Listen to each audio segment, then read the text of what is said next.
This is the question I wanted to ask. Is, to me, the biggest value proposition of the JBP is the rapport. Is the fact that you guys know each other so well. Trying to figure out the value more.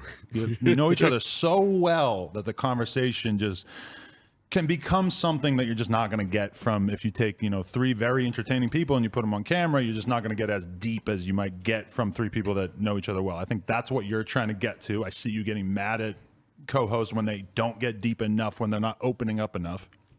Okay. How much would have been lost? I'm not going to say mad, but I see where you're going. Right, but how much would have been lost if the situation did not resolve itself with Rory and Mal? Like, obviously, you and Ish and them, you have already a very strong connection, so there's already a whole bunch of rapport. That was kind of the shocking thing to me, is I'm like, wow, he managed to make a pretty damn good podcast on a couple of days notice, to an extent that I never would have thought. I didn't think the JVP was going to exist without, I couldn't imagine it existing without those two as the co-hosts. It turns out you have a whole bunch of good friends. Yeah.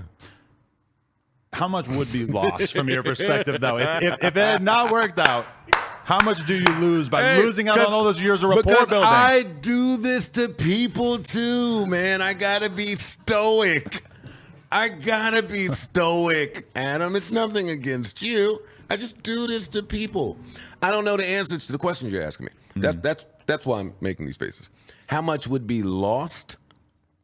I'm not certain. That's my biggest fear when it seems like things aren't working out with me and my guys that I do the weekly podcast with, is I'm like, we've spent years getting more comfortable around each other. This just does not happen overnight.